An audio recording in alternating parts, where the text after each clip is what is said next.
Atvykome į Grigeo Klaipėdą, kur šiandien ir pamatysime, kaip atrodo visas kelias nuo makulatūros gavimo iki galutinio produkto. Klaipėdoje veikia viena didžiausių popieriaus perdirbimo įmonių Baltijos šalyse – Grigeo Klaipėda. Tai gamykla, kuri kasdien seną makulatūrą paverčia naujų produktų, naujomis pakuotėmis. Tai visų pirma, Gitana, papasakokite, kurgi mes, Atliekų reido komanda, šiandien atvažiavom. O mes esam labai gražioj vietoj, Klaipėdoje, ir esam Grigeo Klaipėda fabrike.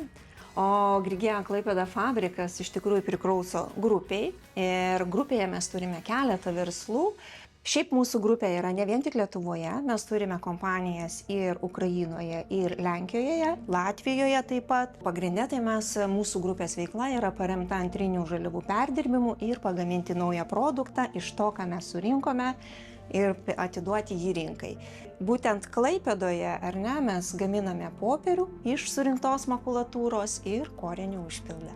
Gitana, man be galo yra įdomu, aš labai didžiuojasi savo šitų privalumų darbe, kad galiu pamatyti viską nors iš arčiau. Tai ar galite ir mane nusivesti ir parodyti, kaip čia vyksta Grigeo Klaipėda visi šitie darbai?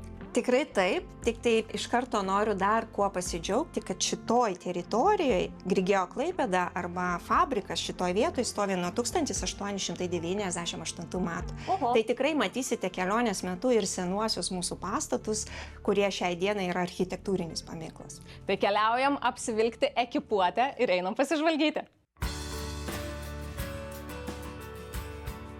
Viena mano mėgstamiausių procedūrų. Apsirenkime kartu. Čia, žinokit, tokia kaip ir madų kartais tampa laida. Tai pirmiausiai nepamirškime liemenės, kad būtume ryškus ir visi mus pastebėtų. Tuomet apsaugome savo akis su apsauginiais akiniais. Regėjimas iš karto pagerėja ir nepamirškime apsaugoti savo galvos. Šalmas yra būtinas. Aš pasiruošus, keliaujam. Per metus įmonė perdirba daugiau nei 130 000 tonų makulatūros. Tai daugiau nei trečdalis visų Baltijos šalių popieriaus atliekų.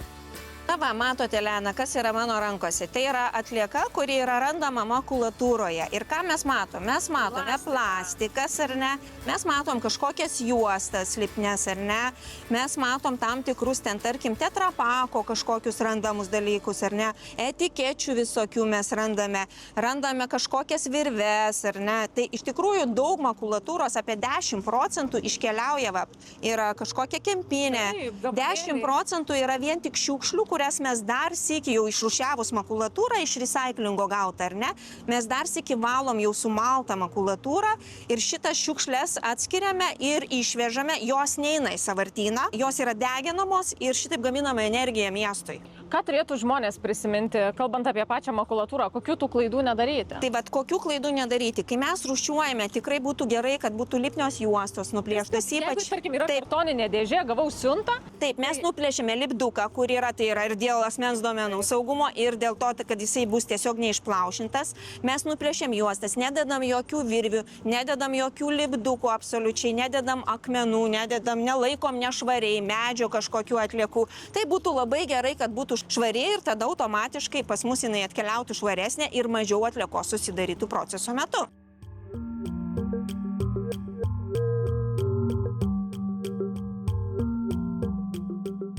Atliekų reido inspektorė visada viską akylai patikrina. O dar šiandien, kai su tokiais akiniais esu, tai žinokit, viską labai puikiai matau. Ir ką matau, kad čia yra labai daug šiukšlių. Ir įsivaizduokit, tokie kiekiai, pavyzdžiui, per parą pilnutėlis konteineris. Tai man atrodo, kiekvienam žmogui yra svarbu prisiminti, kad šiaip tai viskas prasideda nuo mūsų pačių. Kuo mes patys gražiau viską surūšiuosim, tuo ir mūsų žemei bus geriau. Viskas prasideda nuo naudoto popieriaus. Atvykusios makulatūros atliekos keliauja per rūšiavimo juostas, virsta plaušais, o vėliau naujomis popieriaus juostomis. O dabar papasakokite, kaip vyksta makulatūros apdirbimas. Kokie čia yra procesai ir kaip viskas žingsnis po žingsnio? Vėl aš pradėsiu nuo to žiediškumo, ar ne? Tai Grigeo Recycling mums surenka makulatūrą, atsakingi jie yra už surinkimą. Jie pas save fabrike ją išrūšiuoja, mes turime tam tikras rūšis. Yra, tarkim, balta makulatūra turi savo kodą ir nueina į Grigeo tyšę ir pagaminamas yra tualetinis popierius, servetėlės, rankšluostinis popierius. Ruda makulatūra pas mus irgi turi 3 rūšis. Jų yra daugiau, bet mes superkame 3 rūšis, ar ne? Ir viena iš jų yra dėžės, tas, kurias mes tiek su elektroninė prekyba ar negauname, tiek iš parduotuvių kažką perkame supakuotą.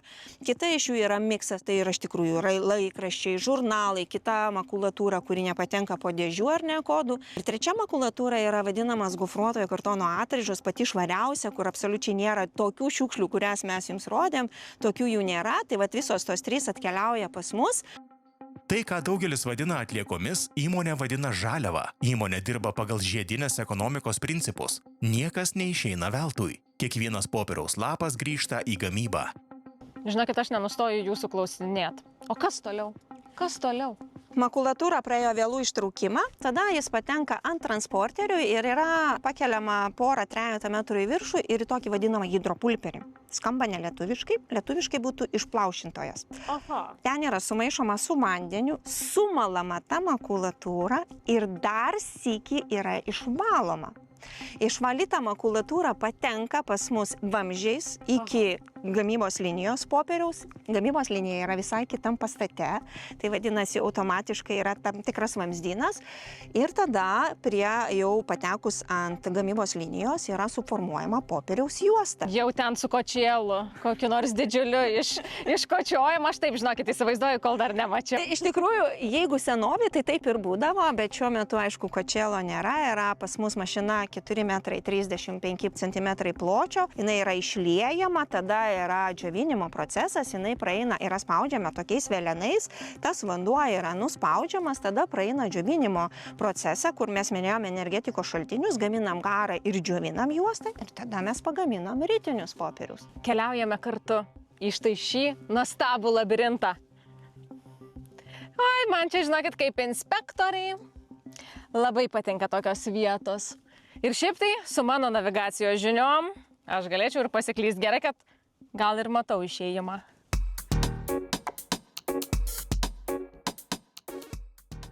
Gamybos linijos dirba beveik nenutrūkstamai. Vieni darbuotojai stebi jutiklius ir kompiuterius, kiti reguliuoja milžiniškus rulonus, presus, formavimo linijas. Ir čia yra pagrindinė mūsų mašina, kurioje yra jau popieriaus juostama spaudžiama tam tikrais velenais, tada yra vanduo nuspaudžiamas ar ne. Apačioje mes esame vadinamam 6 metre arba 2 aukštas, bet pas mus nesako 2, 3, pas mus sako 0,6 ar ten, žinai, 16 metras. Ir ten po apačiai yra baseinai, kur nuteka tas vanduo, ar ne. Ir tada ten toli einant matosi iš tikrųjų 96 cilindrai, per kuriuos praeina popieriaus juosta. Jinai yra džiovinama ir suviniojama į tokius didelius tamburus. Vienas tamburas sveria 12 tonų. Tai iš to tamburo tada mes pjaustome ir nustatytus formatus popieriaus rindinius ir jau tada mes juos vežame į sandėlį, pakrauname į mašinas ir jie keliauja į gofruotojo kartono gamybos kompanijas. Kai popierius palieka šią gamyklą, jo kelias tik prasideda. Iš jo gaminamos dėžės, baldų užpildai. Dalis virsta pakuotėmis, kitos tampa koriniais lakštais, kurie naudojami durų, biuro baldų konstrukcijose. Už mūsų nugaros daug įvairių rytinių, tai kur jie iškeliauja? Čia yra galutinė mūsų stotelė, ar ne, jau pagaminti rytiniai ir paletės, o keliauja iš tikrųjų kaip ir pakuotė visam pasaulyje reikalinga, taip ir mes iš tikrųjų keliauja mūsų produktas visam pasaulyje. Bet norėdami sukurti tvaresnę logistikos grandinę, mes stengiamės kuo daugiau parduoti Baltijos regione. Tai Baltijos regione yra 50 su šiek tiek daugiau procentų, 20 keliauja į Ukrainą, 20 keliauja į Lenkiją ir 10 lieka iš tikrųjų artimiausiam Europos šalim arba yra priklausomai nuo situacijos rinkoje eksportas tokios šalis kaip Lotynų Amerika, Azija, Afrika, tikrai yra buvę daugelyje šalių.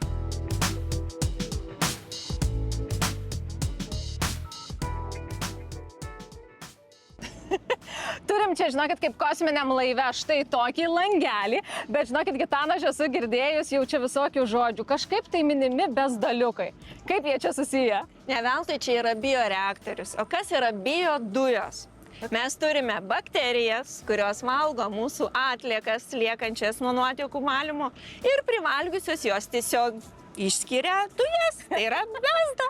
Ir sukuria naudą. Taip, ir tos biodujos grįžta vėl mums kaip energetikos šaltinis. Puiku, tiesiog tobula.